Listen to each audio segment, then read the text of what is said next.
je vois une maman qui était née sans utérus, c'est une naissance, une maladie assez rare, ok, bon. Et on lui a greffé l'utérus de sa maman, à elle. Et j'ai vu le bébé.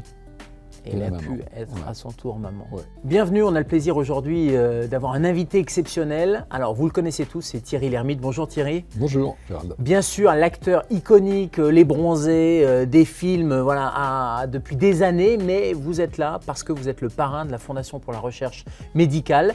Et c'est un rôle que vous avez très à cœur, c'est-à-dire que ça fait 15 ans, c'est ça que vous êtes parrain? Ouais, un peu plus de 15 ans et ouais, je suis fier et heureux de faire ça, j'adore ça. Et pourquoi un tel engagement? Parce qu'il y a des acteurs qui sont un peu ambassadeurs, qui sont un peu la figure publicitaire, mais vous, c'est un vrai engagement, c'est une implication dans la Fondation. Bah, honnêtement, j'ai l'impression de faire quelque chose de bien parce que la recherche et financer la recherche, c'est très important, mais c'est aussi mon plaisir tous les mois d'aller rencontrer des chercheurs dans les laboratoires et d'apprendre des nouvelles choses. Franchement, tous les mois, je me dis « Ah, qu'est-ce que je vais apprendre encore ce mois-ci » Lhermitte, j'ai fait un peu de recherche. Le nom Lhermitte, il est connu dans la recherche médicale. C'était qui? C'était votre grand-père? Oui, parce que j'ai mon grand-père et mon oncle qui étaient tous les deux neuropsychiatres. Et il y a un syndrome qui s'appelle le syndrome de Lhermitte qui est connu dans la sclérose en plaques. Voilà.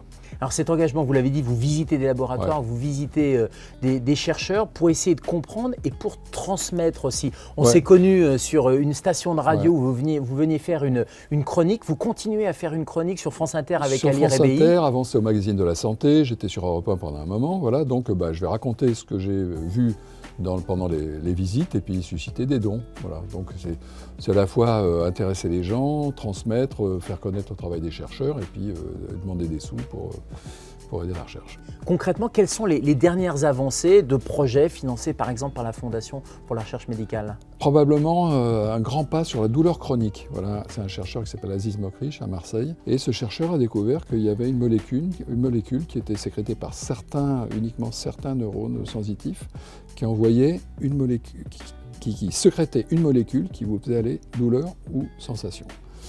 Et dans la douleur chronique, ça va à tous les coups dans la douleur et puis dans la sensation. Et donc c'est une voie de compréhension, de contrôle et peut-être thérapeutique. Et peut-être thérapeutique parce qu'il a probablement trouvé la molécule qui va être la molécule principale de cette neurokine qui va peut-être pouvoir arrêter la douleur chronique. Voilà. Quand on vous écoute, c'est pas du flanc quand on dit que vous allez au contact et que vous comprenez pour traduire, parce que c'est de la neurologie complexe et ces voies de la douleur, elles sont complexes. Et là, vous venez nous les résumer assez facilement. Donc ça, c'est du concret pour la Fondation pour la recherche médicale. Il y a combien de projets financés par an? 450 par an, nouveaux projets, et puis tous ceux qui sont en cours. Quels sont les projets les plus prometteurs? Il faut que je vous parle d'une visite très très émouvante, c'était une greffe d'utérus. Je vois une maman qui était née sans utérus, c'est une naissance, une maladie assez rare, ok, bon. Et on lui a greffé l'utérus de sa maman, à elle.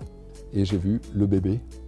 Et elle a pu être à son tour maman. Ouais. Comment on fait pour donner? Parce que c'est plein de voies d'espoir, on voit que c'est une recherche indispensable et des fonds indispensables. Comment on fait pour celles et ceux qui nous regardent pour sur donner? le site frm.org, sans problème, et puis tout simplement par SMS, si on veut donner 10 € qui seront prélevés sur la facture téléphonique, on envoie le mot « don » au 92 300. Voilà, au 92 300, on marque « don » au singulier, au singulier, DON, et 10 € sont prélevés sur votre facture téléphonique. Quel que soit l'opérateur. Voilà.